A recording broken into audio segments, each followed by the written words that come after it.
Welcome everybody on behalf of Holocaust Museum LA. My name is Julia Davis and I am an education coordinator at the museum. This morning, I'm so pleased to welcome you to our discussion with Erika Fabian, who is a Holocaust survivor from Hungary.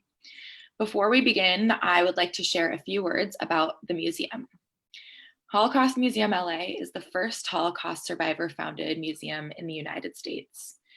In the 1960s, a group of survivors worked together to create a memorial for their loved ones who perished in the Holocaust, and this memorial eventually became Holocaust Museum LA. These survivors who established our museum did so with a mission to commemorate, educate, and inspire future generations. Furthermore, they mandated that our museum should always be free to the public, making Holocaust education accessible to everyone. Even though we're not able to be in our museum's physical space for the time being, we are still able to carry forward that important mission. This morning, you have the honor and privilege of listening to Erika Fabian, who will share her story with you. After Erika shares her story, you'll have the opportunity to ask questions. To those watching on Zoom, you can type your questions into the Q&A box, and those watching on Facebook can type your questions in the comments. She will try to answer as many questions as possible at the end.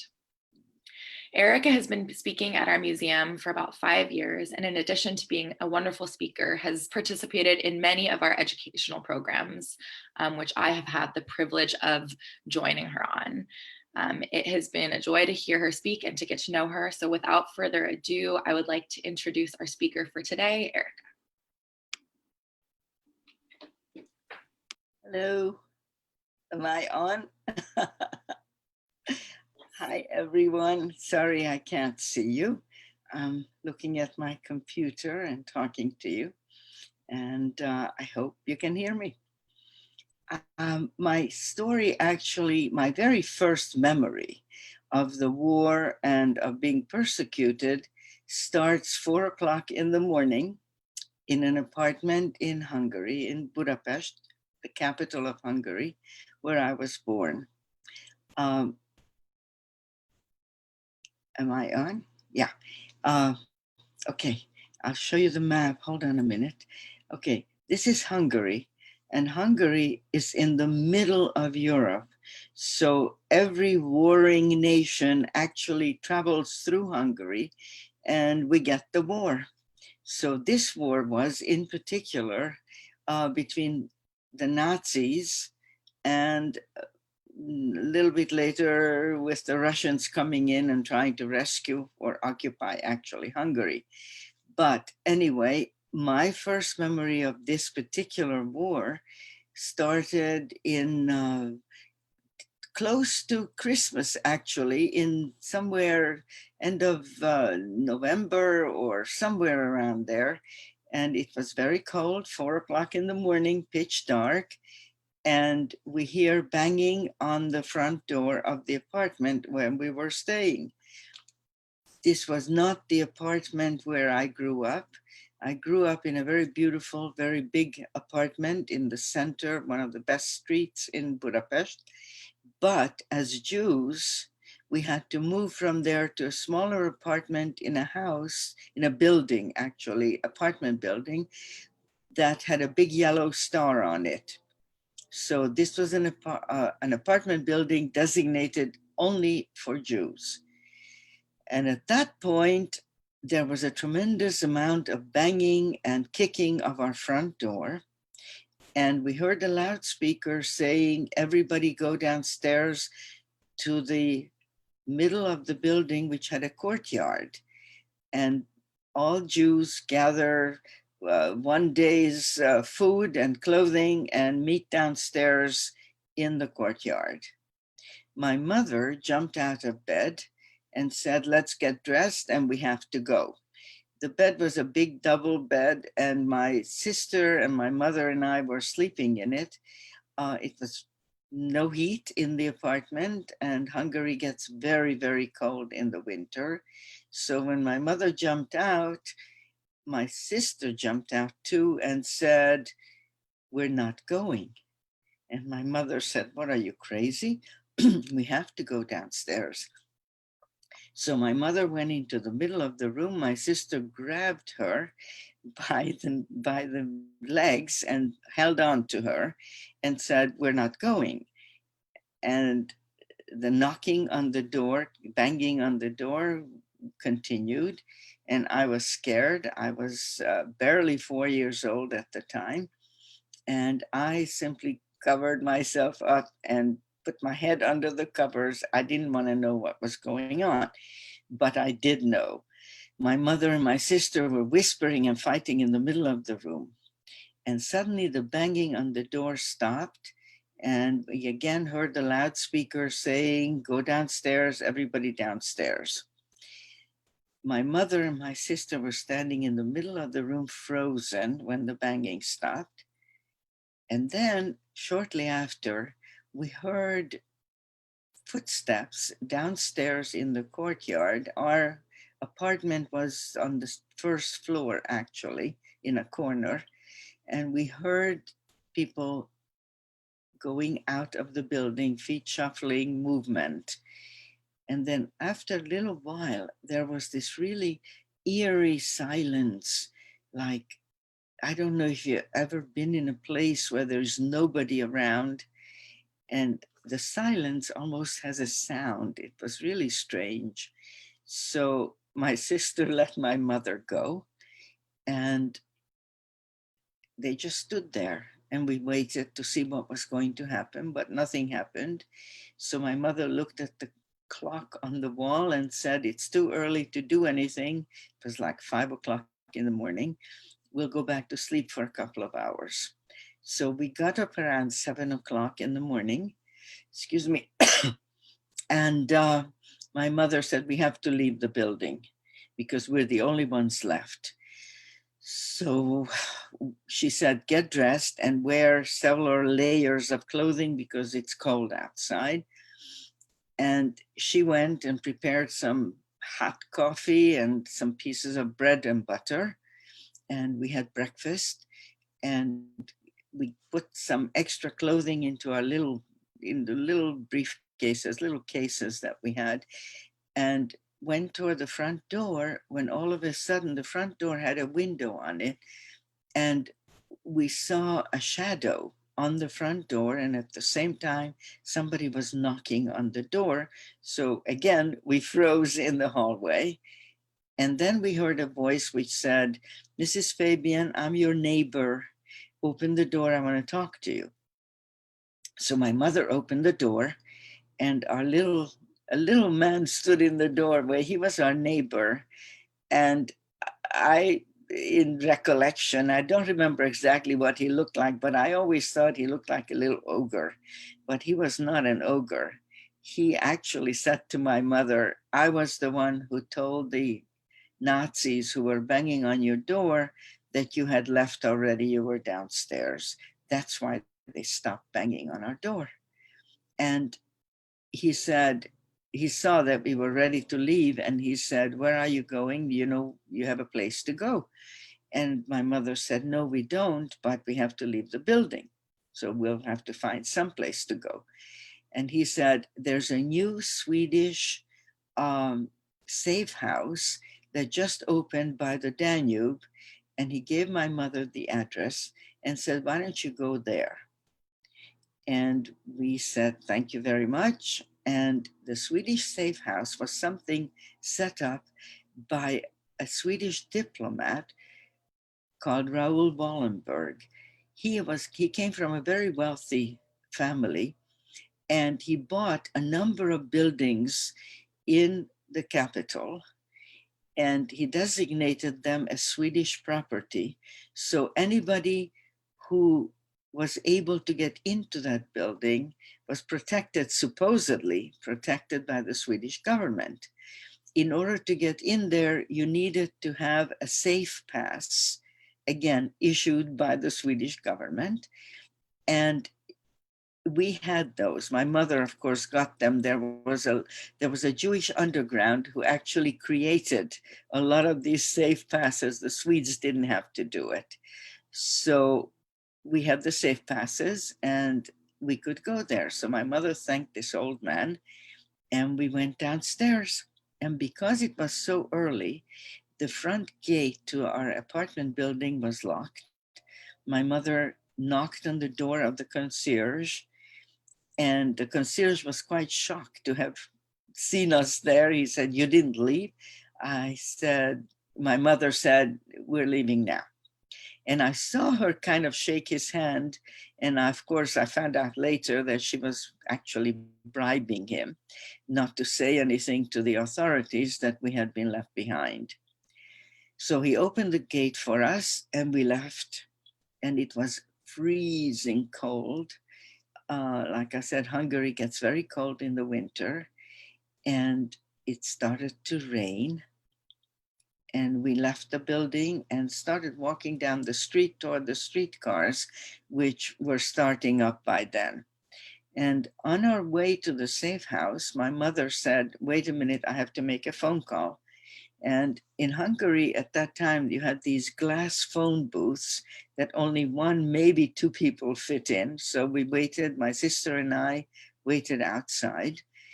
My sister, by the way, was 3 years older than me, so she had a lot more knowledge as to what was going on. And we waited while my mother made her phone call. The call was to a friend of hers, Irene, who was supposed to actually come and meet us in our apartment that day. So my mother called her, and fortunately, she was still at her apartment. And so my mother told her we had to leave and she should meet us at the safe house. And then we went, took a couple of streetcars, and basically got to the end of the street to the, the shore of the Danube where this safe house was, not far from the Danube. And when we got there, we went into the building, and the concierge said every Hungarian apartment building at that time had a concierge. They had an apartment right by the entrance to the building. And in the morning, they opened the gates. At night, they closed it. And during the day, they watched what people were coming and going from the building. So we went in. By this time, the gate was open. And the concierge said, "Oh, you're the first ones here. It's early, and go right upstairs." And my mother said, "No, we're waiting for a friend to come and then we'll go upstairs." Well, we sat down on the bench and waited. And finally, Irene arrived also with a little suitcase, and we went upstairs. Upstairs on the first floor was this huge room. It looked like a ballroom. And Irene said, "Oh, look, nobody's here. Let's settle down in the middle of the room." And how nice. And my mother noticed a little door to the one side of the room. And she went over there and opened it. And it was like a pantry. And one of the things, two things it had: a window to look outside. And under the window was a little sink with running water. And my mother said, "We're not staying in the big room. We're going into this room, and this is where we're staying." Irene said, "Why? Look at all this space." And my mother said, "Wait." Well, by the afternoon, that big room was so full of people, Jewish refugees, old people, young people, babies, children. You couldn't walk in there. And sometimes we had to walk through to go to the bathroom outside in the hallway. But we were very comfortable in the pantry. It was just Irene, my mother, my sister, myself, and we had running water. So we settled in, and my mother had brought some food with us, and so did Irene. She opened her suitcase, and she had brought all sorts of things that she had at her apartment, like bread and salami, standard Hungarian foods. So we were fine. We had a bite to eat, and we went to sleep. The thing was that my mother had a real problem. Earlier in our lives, when we still lived in our big, beautiful apartment and my father was with us, we also had a maid who was basically a young woman from a village in Hungary who lived in and helped my mother keep the house. And when a year before In other words, in 1943, there were some Jewish laws which declared that no Christians could work for Jews, which meant that the maid had to leave. And the maid gave my mother her address in her village and said, if you need any help, just let me know. That same year, my father had to go into forced labor camp because he was a Jew and he was of the age where Jews who were capable of working were taken by the Hungarian Nazis or the Hungarian government to work for the war, building railroads and things like that. And my father was taken and he was in a work camp when he was being transferred one day from one work camp to another. And in the process, he was actually put on a train and was taken to a Nazi camp called Bergen-Belsen. And we actually never heard from him from that point on. So it was just my mother, my sister, and I. And then we had to move from our apartment to this house that basically housed only Jews with a big yellow star on it. So now we were in the safe house. And my mother said to Irene, we have a problem because I was supposed to go today to the village where this maid lives because she, about a few months ago, got all of us new birth certificates with our approximate ages. She had a big family and she could get birth certificates that were close enough to my mother's age, Irene's age, my sister's and mine, so that we could pretend to be Christians and therefore find a place to live in the city that was not a Jewish house, so we could be safe. But now that we were in this Swedish protected safe house, my mother thought maybe we could stay there with Irene, my sister and I, and she could go and get the papers. So they said, okay, we'll do that tomorrow. That night, it was still dark, must have been 5 o'clock, 6 o'clock in the morning, maybe even earlier. We heard a loudspeaker next door that woke everybody up. And the loudspeaker said, everybody hand over your safe passes and we'll give them back to you in the morning. We have to count who is here. Even though we were half asleep, my mother said, we're not handing over our safe passes. We have no idea who's in that room, who's collecting it.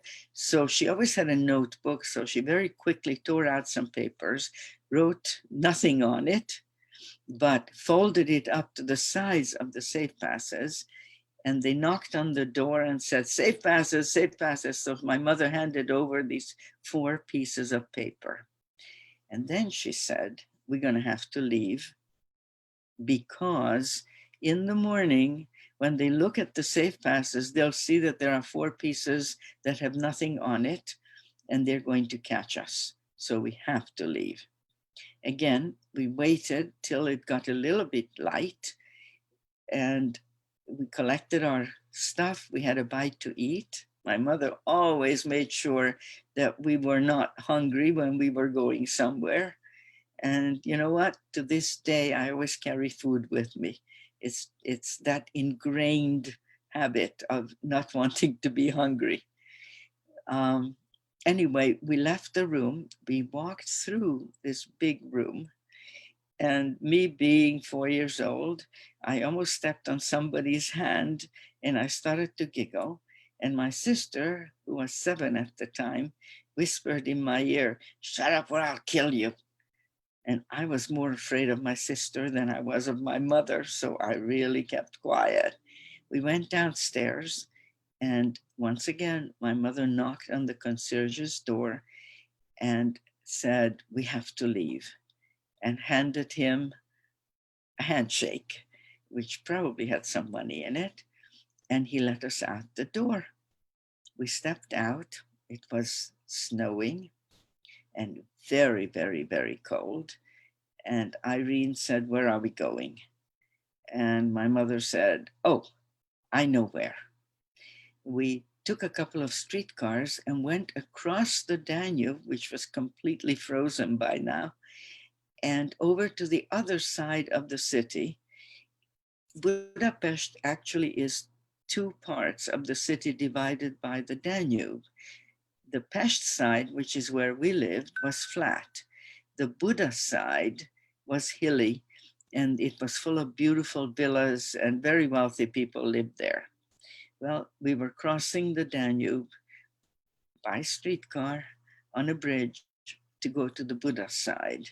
Once we got on the other side of the Danube, we started walking uphill, and we kept saying, "Where are we going?" And my mother kept saying, "Shut up and walk." So we walked uphill in the snow and finally got to a very big, very beautiful villa. And it had a wrought iron gate. My mother rang the bell. And from the villa came a man dressed still in his robe for the morning.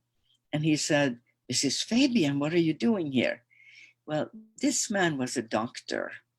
And my father, who used to have a hardware store, used to make special instruments for him. My father studied smithing, so he knew how to make tools. And he would make, I don't know, oh yeah, my father used to row in a rowboat from Budapest to Vienna, which is quite a distance. He was quite a sportsman. And so he made many friends in the yacht club where he belonged. And this doctor was one of the friends he's made.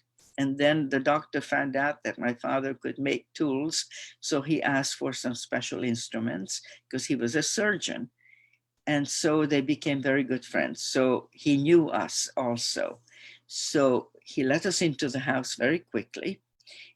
And his wife, in typical Hungarian fashion, started serving immediately breakfast, which means bread and cold cuts and cheeses and coffee. And while we sat around the table in the kitchen, my mother explained what had happened to us. And she said she has a real problem. She has to go to this village to pick up the Christian birth certificates, but she doesn't know what to do with my sister and me or Irene. And the doctor said, "Well, you can't stay here because we have a maid coming in." He was Christian.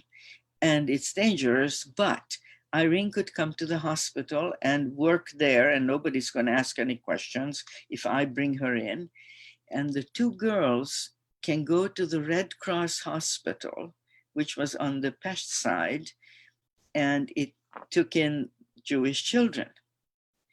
And he said, "And the children can pretend to be sick, and they can stay there till you come back, and you can pick them up there." And his wife said, "Well, where are you going to go after you come back with the Christian papers?" And my mother said, "I have no idea. I have to look for an apartment." And she said her brother was on the Russian front fighting against the Germans, and he had an apartment in somewhere in a very distant district of the city.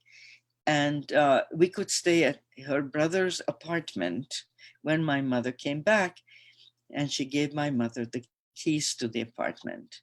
So it seemed like we were all set. After breakfast, we had to leave because we had to leave before their maid arrived, 8 o'clock in the morning. So Irene stayed and went with the doctor, and my mother took us to the Red Cross hospital. And we didn't have any problem pretending to be sick. My sister had a cold, and I was sniffing. And I also had the talent at that time that I could throw up at will. So I could always claim that I had a stomach problem. And if they didn't believe me, I would just throw up. I lost that talent later on. Anyway, we went to the Red Cross hospital, and they accepted us in. And they told us we were taken upstairs to a very, very big room full of patients. And the patients were children, and they were from all ages, like from teen age not teen exactly, but like 12-year-olds to basically 1 and 2-year-olds. And we were given 2 beds next to each other, and we were told, we don't have enough heat, don't get undressed, just take your shoes off and get into bed, which we did. And my mother said, I'll be back probably not tomorrow, but the day after tomorrow, because it took her practically the whole day to get to this village where the maid lived. So she left and we got into bed. Except being 4 years old, I was very bored. So I was fidgeting, and my sister said, come, I'll tell you a story. So I got into her bed, and she started telling me a fairy tale that I knew, but I liked to hear from her as a story. And pretty soon, as she was telling me the story, other kids who weren't too sick to get out of bed came over, got onto my bed and on the floor around us. And pretty soon we had a whole bunch of kids gathered around us listening to the stories. So my sister spent a couple of hours actually just entertaining us, telling us stories. The nurses would come in, the doctors came in between. We all had to get back into our own beds, and they would check on us, and they would bring food. Well, lunch was actually just soup and a piece of bread. Dinner later on, early evening, was also soup and a piece of bread. All of Hungary was starving because we were in the middle of the war. So this was the best the hospital could do. And in between, they checked on us on our beds and made sure we were okay and not too sick, and left us alone. So we went to sleep, and next day, the same thing, soup and bread in the morning, soup and bread at noon, soup and bread at night. And in between, my sister was telling us stories so that we could keep, I would keep quiet and not want to run around. That evening, we thought, well, our mother will come back.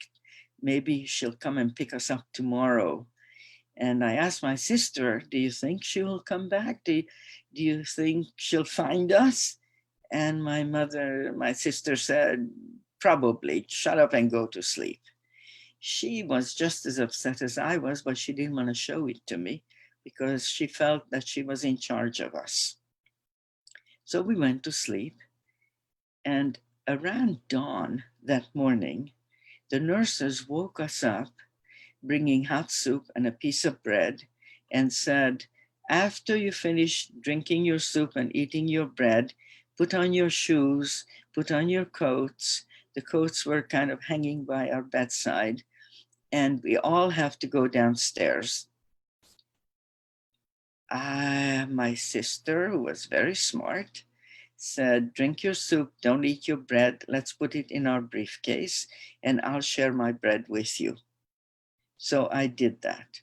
And after we all finished our soups and bread, went downstairs, but not into the lobby of the hospital, but outside the hospital, where there were soldiers in Nazi uniforms telling us to line up alongside the wall in twos. So my sister and I were standing together. And the other kids were just standing there, but my sister made us take our little suitcases with us from under the bed, which my mother had given us when we started this whole odyssey. So we each held our little suitcases, stood side by side. And when all the kids were out of the hospital, and like I said, some of them were very young, could barely stand up, the soldiers told us to start walking. So we all started to march in a long line, and it got light, and we were still marching. And periodically, some of the kids would fall down by the side of the road, and we were told to keep on marching, but I could hear shots. They were probably shot. And we kept marching. And we marched from that early morning throughout the day until it got dark again around 4 or 5 o'clock in the afternoon. And we were still marching for a while. And finally, while we were marching, I was so tired that I said to my sister, I can't carry my little briefcase. I'm too tired. I'm just going to sit down here. And she said, no, you're going to walk with me. And she grabbed me by my arm and dragged me with her. And she took both our suitcases and carried them for a while because I guess she felt afraid of my mother. She didn't want to leave our stuff. So she carried our suitcases and I was dragging myself. And finally I took it back and we kept walking, and it was dark and horribly cold and raining. So we got wet and we got to this big building where we were told to go inside, which we did. And there was like a little entryway. And through the entryway, we were told to go into the big room with the big door. And we went in, and it was already absolutely full of kids. There was no place to even stand, let alone sit down. But my sister found us a couple of places against a wall. She just walked us through all these kids, and we sat against a wall. And she said, wait till everybody goes to sleep, and then we'll have our bread. Because as we walked in and settled down, and all the other kids who came with us settled down, it was announced that we wouldn't get any food, no supper, we'll get breakfast, and we should go to sleep. So after a while, all the lights were shut down and the room kind of quieted down. There were kids crying and sniffling. It was not a comfortable thing, and you couldn't lie down. My sister and I were just sort of leaning against each other, and with the wall behind us, we could put our backs against the wall, and the little briefcases that we had were by our sides. So it was very uncomfortable. But after a while, when it was really quiet in the room, we ate our pieces of bread. We shared that one piece that I saved, and then we fell asleep. And before we fell asleep, of course, I asked my sister, how will our mother find us here? And she said, she'll find us. Shut up and go to sleep, which we finally did. Around 4 or 5 in the morning, or maybe it was later. Yeah, it was about 6 o'clock in the morning. The door to the big room opened, and a young Nazi man stood in the doorway and shouted into the room, Judith and Erika Fabian, come over here. And of course, we woke up hearing our names being called. And I said to my sister, he's wearing a Nazi uniform. If we go there, he's just calling us to kill us. And my sister said, don't be stupid. We're the only ones he's calling. Get up and let's go. So she dragged me up. She dragged our little briefcases, went to the door, and said to the young Nazi, I'm Judith, this is Erika. He said, don't say a word, come with me. He took us outside to the guard who was sitting by a desk and said, these kids had been brought here by mistake. Here are their papers. And he showed the guard some papers, and the guard shrugged and said, it was so early in the morning, I don't think he even cared, and said, okay, take them, sign for them and take them. So the young Nazi signed some papers and said, come. He left the building with us and said, give me your briefcases, I'll help you carry them. And then he said, we're going to take a couple of streetcars, and don't say a word on the streetcar or anywhere, don't talk.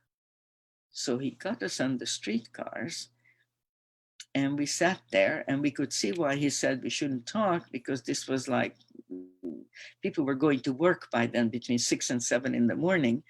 And there were a lot of Nazis on that streetcar. So He probably didn't want us to say anything, but we didn't know why.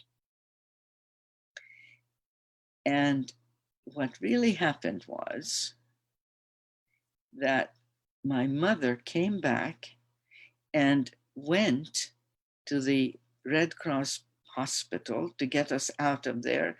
And she had these papers. But when she got to the hospital, it was empty.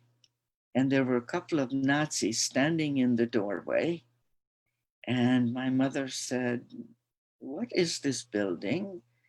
And they said, "This is the Red Cross hospital. Are you looking for your child here?" And my mother said, "No." And they said, "Well, all the children have been taken out to a different place." So my mother said, "No, no, no, I'm looking for a different building." And she left very quickly. She knew something was really wrong and immediately went to the hospital where the doctor worked. And he was, of course, at work early in the morning. So she found him and she told him what happened, that we were gone from the Red Cross hospital. And what can she do, or how can she find us, or where did we go? Now, the doctor had some underground connections to the Jewish organizations that were formed to fight the Nazis underground, to protect the Jews, to give out safe passes. And he contacted them, and they knew where we had been taken. This was a stone quarry which they had emptied and gathered Jewish children there to be taken then to some concentration camp in Germany. He actually knew where this was. So one of the young Jews in the underground movement put on a Nazi uniform and came after us with our new birth certificates, which my mother had brought with her from the maid.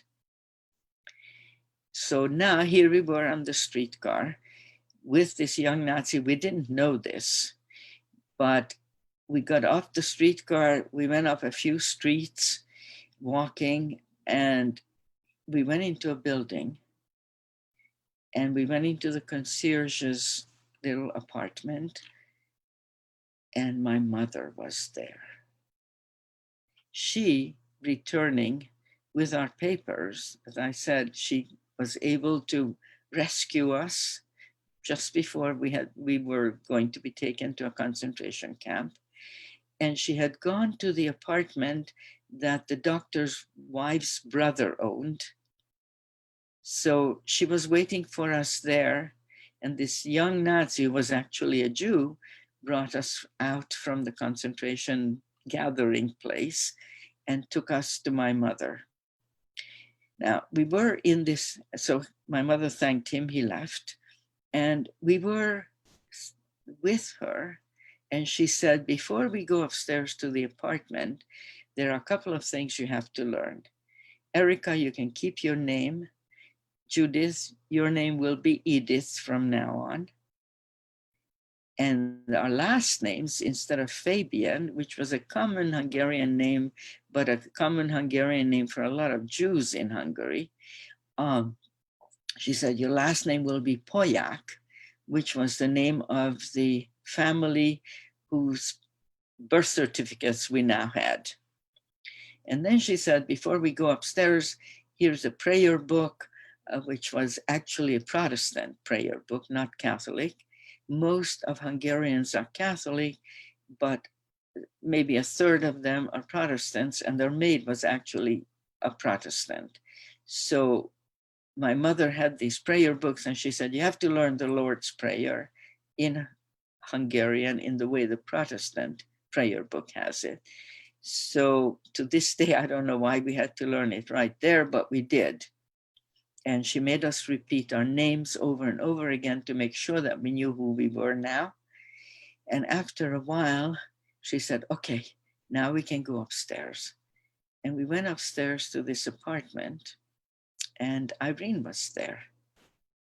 So that is how we were able to spend the war basically living in a Christian house in an apartment. Now, we had the same fate as every other Hungarian, which was basically almost starvation, no food, or very little food. And whatever food there was, you had to stand on line to get it. And you had to get out early in the morning and stand on line sometimes for hours to get a piece of meat that was usually horse meat. Horses at that time, the horse-drawn carriages were very common at that time in Hungary, but horses would die with starvation and cold, and those animals were cut up and sold for meat because there was no other meat, or a piece of potato that came in from a village. And that's pretty much what we had for food and had to stand online for it. So Irene, one of those times, went downstairs and took my sister with her, and they stood on line. And a young Nazi walked by and looked at the row of women, and there were other kids standing there too, and saw my sister's face and grabbed her and said, "This brat is Jewish." And the women around turned around and said, "Are you crazy? We know this child and we know the mother, and she's not Jewish, and get out of here or we'll beat you." Well, you know what? From that day on, my sister never wanted to go out on the street. And if she had to go out for whatever reason, she would wear what we wear today, a big cover up on her face to cover her nose. She looked a little bit more like my father, who did look Jewish. My father had dark hair and blue eyes, and my sister had dark hair and blue eyes. And my mother had reddish blonde hair and green eyes, and I looked just like my mother did when she was young. So she and I could go out and nobody would think that we were Jewish. But my sister looked somewhat Jewish, so she stayed in. Now, around December, the Soviet army was trying to enter Budapest, and the Hungarians fought on the side of the Germans. So there was fighting, very heavy bombing and fighting in the city.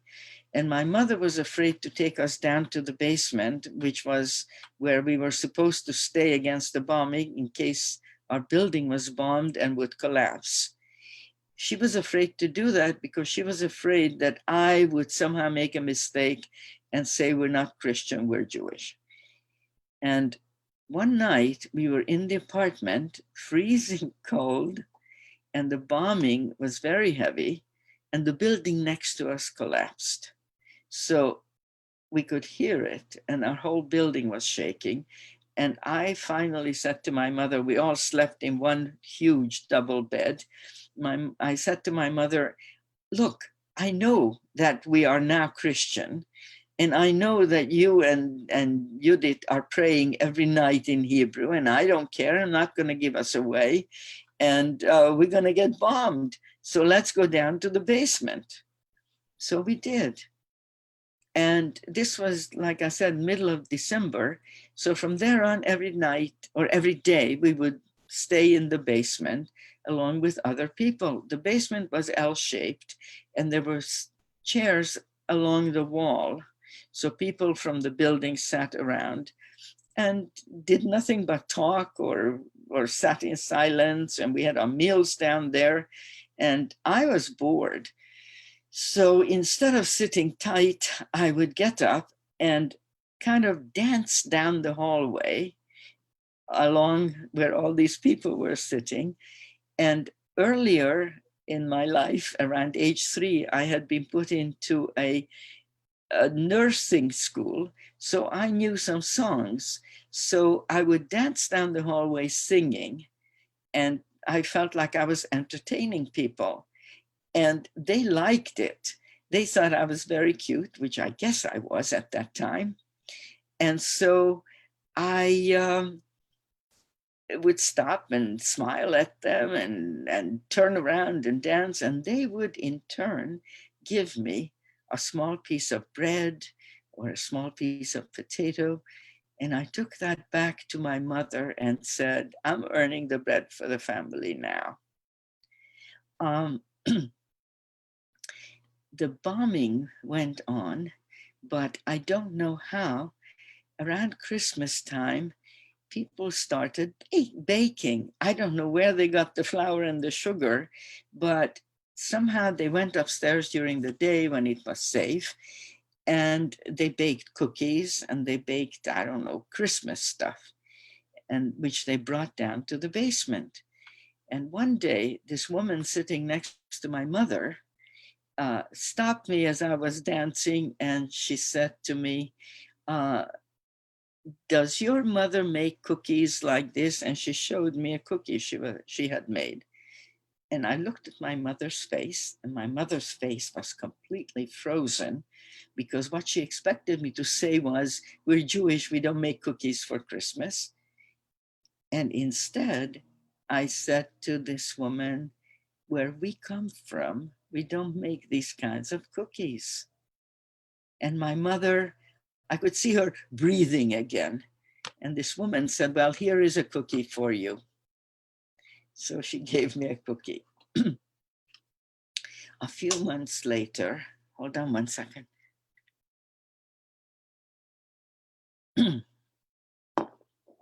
A few months later, the war was over. Next spring, actually. April 10th was officially the Liberation Day of Hungary. And the city was full of Russian soldiers who drove in with big tanks and parked their tanks on the street. And now we were able to get out of the building and out of the basement.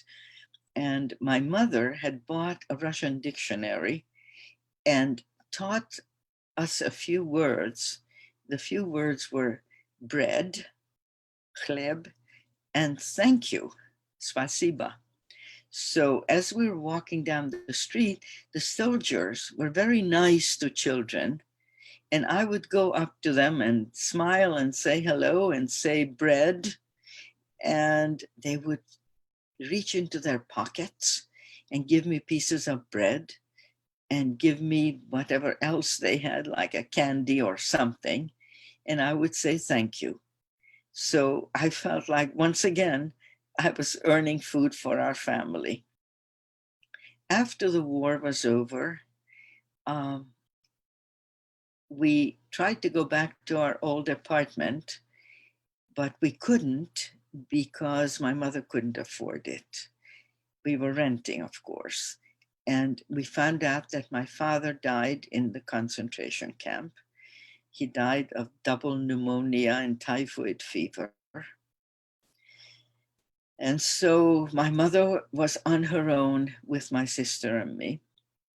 And just around that time, a couple of her cousins had come back from the war and found her in that apartment.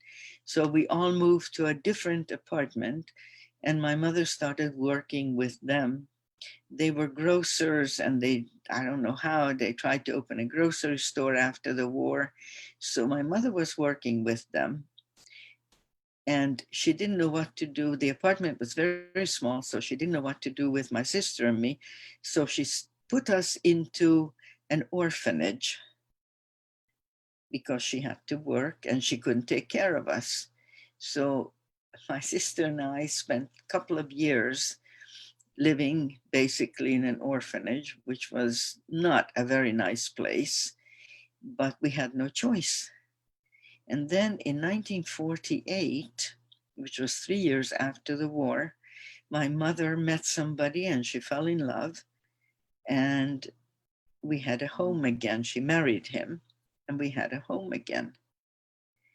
In 1952, my mother decided she was not happy in the marriage, and we had some uncles of my father's side, who were my father's brothers, who had left Hungary. One went to South Africa, the other one, a rabbi, went to America after the war. He survived concentration camp and didn't want to stay in Hungary. So he became a rabbi in America. And my mother wrote to them and they encouraged her to leave Hungary if she could. So she did, with us, escaping from Hungary at the height of the communist terror, reign of terror. And we were caught at the border trying to cross. And my mother spent a year in jail, and my sister spent a year in, about 8 months in jail. I spent 8 months in a children's jail, which was not actually a jail. It was like a juvenile hall, and they didn't know what to do with me. So they put me there with children who were brought in because they were delinquent in some way. And then after 8 months, my mother had written to a relative who was my father's cousin, who lived in Prague, and he was a journalist. And he moved heaven and earth and got my sister and myself out of jail and took us to Prague. And by this time, since I had been in this place for 8 months, I spoke fluent Slovak. And in Prague, I learned Czech in a month, and I started school there.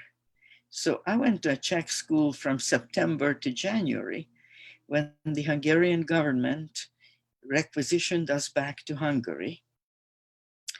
And after we got back to Hungary, Stalin had died. He was the terror ruler of communist Russia and Hungary and other communist countries. He died the year we were in Czechoslovakia. So the government had changed in Hungary, and instead of putting my mother in jail for 5 years to life for trying to escape from Hungary, they said she already spent a year in jail, so she was released. My sister, same thing. She, in Hungary at age 13, you're an adult. So my sister had been, that's why she was in jail instead of with me, and she was also released. So we went back to live with my stepfather.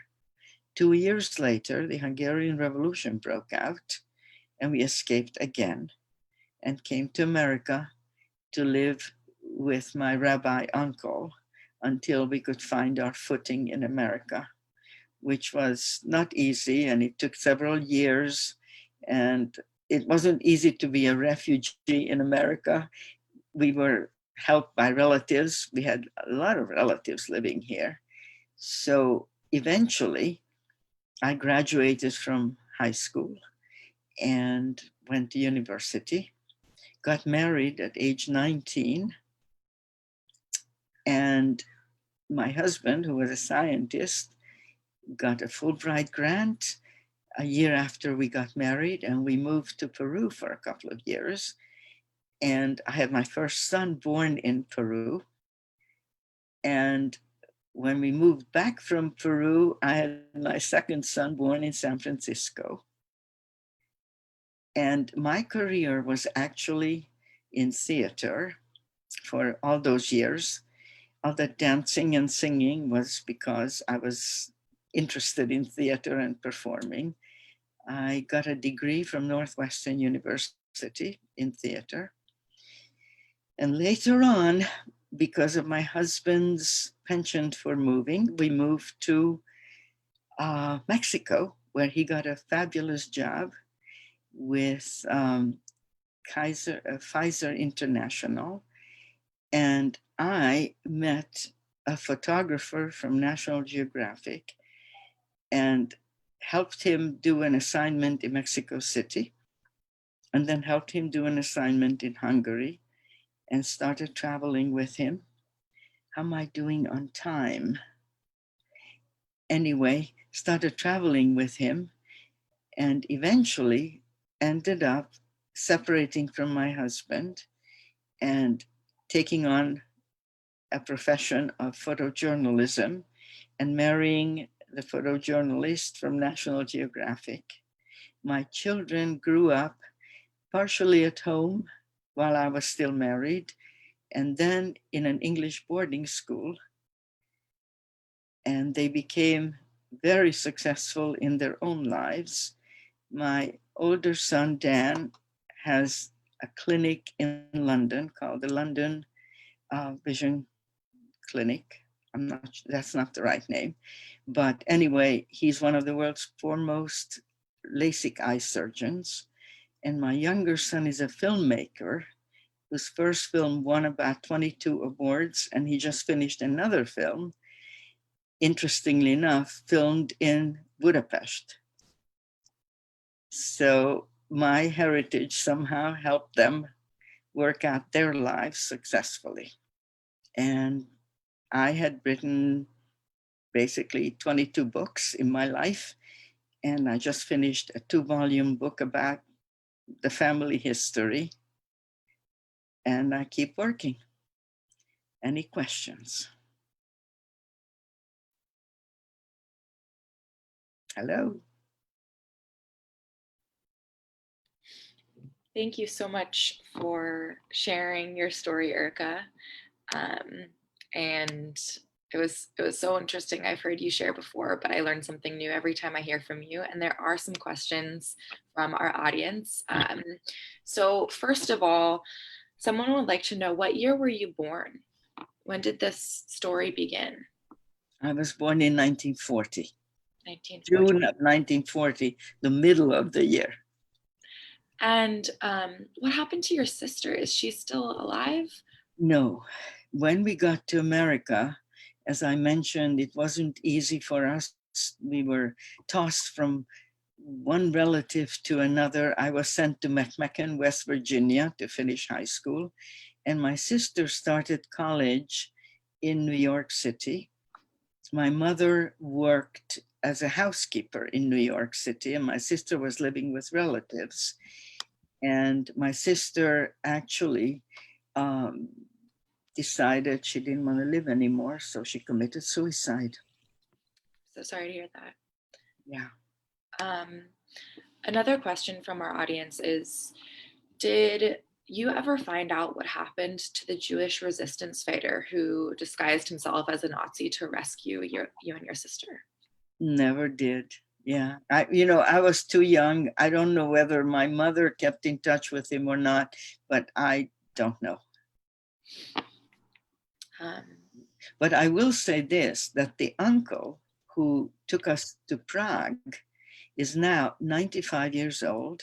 He lives in Williamsburg, Virginia, still writes a weekly column and is brilliant. And he and I are in touch. Amazing. I think an interesting question that I would also love to hear answered is, when you were a child, do you think that you had an awareness about the danger that you and your family were in? It sounds like you developed mechanisms for lying well or telling half-truths well and covering your family's identity. But do you recall having an awareness of the danger that you were in? Absolutely. Yeah. I think I must have been very smart because I knew that our lives were in danger. I knew, for example, that if we opened that door during the first time I mentioned, the first hiding, we would get killed. We were actually shot at when we were arrested during our first escape from Hungary. So I was absolutely aware of what was going on. My book that I just finished writing, the title is Liar's Paradise, because everybody in Hungary was lying face to face to each other during the entire regime I lived under, the communist regime. It was the way we lived. So I became a fantastic liar. I could lie anytime to anybody about anything. And it took me getting married to my first husband, who pointed out to me that I didn't have to lie in America. I could actually tell the truth. It was an amazing experience. I stopped lying since then. I don't care who knows the truth, but it's important for me to be able to say whatever the truth is at the moment for me. How many languages do you speak altogether now?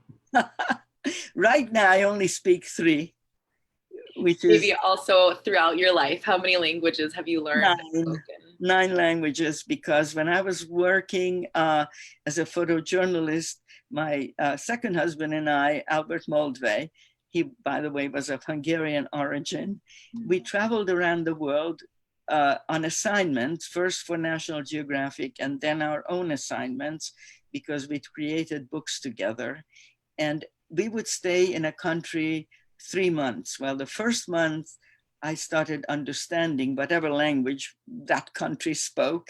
And the second month, I started speaking. By the third month, I was relatively fluent. I spent about 10 years working in Indonesia, did 3 books there, major books. And so I learned some Indonesian. I learned Swedish. I learned Italian, of course, some Portuguese in Brazil. So yeah, whatever country I was in, and when I go back to a country like where I used to speak the language, I pick it up again. It's very strange. Yeah. I think I can speak for the entire audience when I say how impressive that is, that you have 9 languages under your belt, having learned them at some point in your life. That's incredible. You mentioned that you traveled to Hungary to do a photography project with your second husband, and I'm wondering if you've been back to Hungary since, and if so, what you think of the country now. I've been back to Hungary a number of times, but curiously, most of the time it was under still communist rule when I was back there. And it was like falling back into the childhood knowledge of what you can say or what you can't say. I have not been back the last, I don't know, 4 or 5 years, because the childhood friend I had there died. So I had no particular reason to go back. Now that my son's film was filmed there, and it's a Hungarian, English-Hungarian co-production, I'm hoping that when the film opens in Budapest next summer or next fall, COVID will be over and I'll be able to go back. I hope that as well, for your sake. So we have a question from the audience about your career as an entertainer and in the theater. And they're wondering if you feel like you were led to that career because of some of those earliest days of performing, and if there's a relationship in your mind between being a performer when you were in hiding and being a performer later in life. You know, I think it's both. I think I had the talent as a young child because I remember wanting to dance and sing and act all the time. So, and I happened to have the talent for it. So it was kind of a natural thing. Plus, of course, having to pretend so many times who I was, it was natural for me to want to do it in the theater. But ultimately, I acted a lot. For example, when we were living in Mexico, I was doing a lot of commercials and I was on television and I was in theater, English speaking theater, that there was a theater group. But ultimately, I knew that I didn't want to act, I wanted to direct, which I did. So I tend to want to be at the head of things. I tend to be a leader. I think that is clear, having worked with you before. You're a leader. Well, there are other questions, but in interest of time, I wanted to ask if we could show some of the photos that you have shared with the team at Holocaust Museum LA, and then maybe you could tell us a little bit about the pictures, since we didn't have a chance to share them during your presentation. Yeah. On the right is my sister with her favorite Hungarian doll. And on the left is 1-year-old Erika. That's me. And as you can see, I'm holding a ball. So I never liked dolls, by the way. I never had dolls.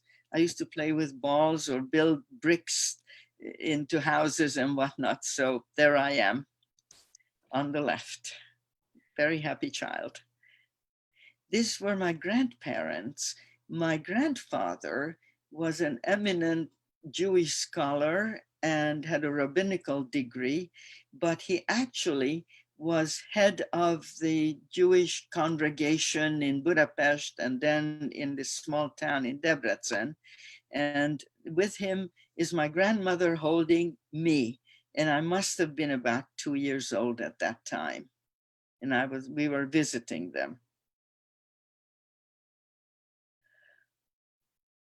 This is after the war. And as you can see, I'm missing my front teeth. So I must have been about 6 years old. And that's my sister, of course.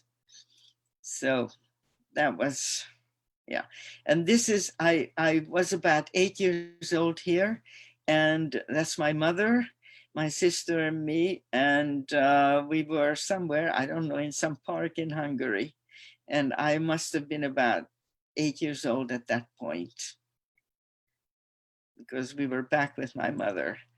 And as you can see, Hungary is the green country in the middle of Europe, actually complete Central Europe. And when the Russians took over, then all the countries in color had been occupied by the Soviet Union. And it was like an empire of communism, socialism. So, okay.